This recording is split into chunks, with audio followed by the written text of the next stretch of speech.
Hi friends, Tamil செய்திகளை தெரிஞ்சுக்கொள்ள நம்ம Tamil spicy சேனலை சப்ஸ்கிரைப் பண்ணுங்க. மதிமுகவோட பொதுச் செயலாளர் வைகோ அவர்களோட மருமகன் எடப்பாடி பழனிசாமி தலைமையில அதிமுகவில் இணைஞ்சிருக்காங்க. அது பத்தின முழுமையான விவரத்தை பார்ப்போம்.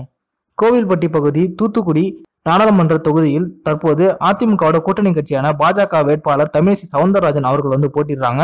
அவங்கள ஆதரிச்ச அந்த பகுதியில தமிழக முதல்வர் எடப்பாடி பழனிசாமி தீவிரமான தேர்தல் பிரச்சாரத்துல ஈடுபட்டு வந்தாங்க. அந்த சமயத்துல பிரச்சாரத்தின் முடிவுல தான் எடப்பாடி பழனிசாமி தலைமையில் வைகோ அவர்களின் சகோதரி மகன் கார்த்திகேயன் அவர்கள் அதிமுகவில் இணைஞ்சாங்க. வைகோ அவர்களின் சகோதரி காஞ்சனா திருநெல்வேலி மாவட்டம் சேரன் மகாதேவி பகுதியை பூர்வீகமா கொண்டவங்க. இவங்க தற்போது சென்னையில வசித்து வந்துட்டு இருக்காங்க. இவங்களோட மகன் கார்த்திகேயன் சென்னையில ஒரு உணவு விடுதியை நடத்தி வந்துட்டு இருக்காங்க. அதிமுகவில் இணைந்தது பற்றி இவங்க என்ன சொல்றாங்க அப்படின்னா, தற்போது தமிழகத்துல அதிமுகவோட ஆட்சி ரொம்பவே சிறப்பாக நடைபெற்று வந்துட்டு இருக்கு. தமிழகம் மீண்டும் திமுகவோட கைக்கு போயிடவே கூடாது.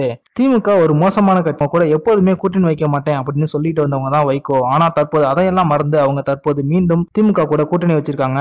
அவங்க திமுக கூட கூட்டணி வச்சிருக்கிறது மதிமுகவோட தொண்டர்கள் பல பேத்துக்கு விருப்பம் இல்லாம இருக்கு. இவங்க எல்லாத்தையுமே தற்போது அதிமுக பக்கம் திருப்பி திமுகவுக்கு எதிராக பிரச்சாரம் செய்யறதுதான் எங்களோட இலக்கு. கண்டிப்பா இந்த மக்களவை தேர்தலில் அதிமுக கூட்டணி கட்சிகள் ஒரு அமோகமான வெற்றியை பெறும். திமுக மற்றும் அதனோட கூட்டணி கட்சிகளுக்கு மக்கள் தகுந்த பாடத்தை புகட்டுவாங்க அப்படின்னு கார்த்திகேயன் கடுமையா திமுக விமர்சிச்சிருக்காங்க. இது திமுக தலைமையில் இருக்கிறவங்கள ரொம்பவே கடுப்புல ஆத்திருக்கு அப்படின்னே சொல்லலாம். இந்த வீடியோ உங்களுக்கு பிடிச்சிருந்துச்சுன்னா லைக் பண்ணுங்க, ஷேர் பண்ணுங்க. நன்றி.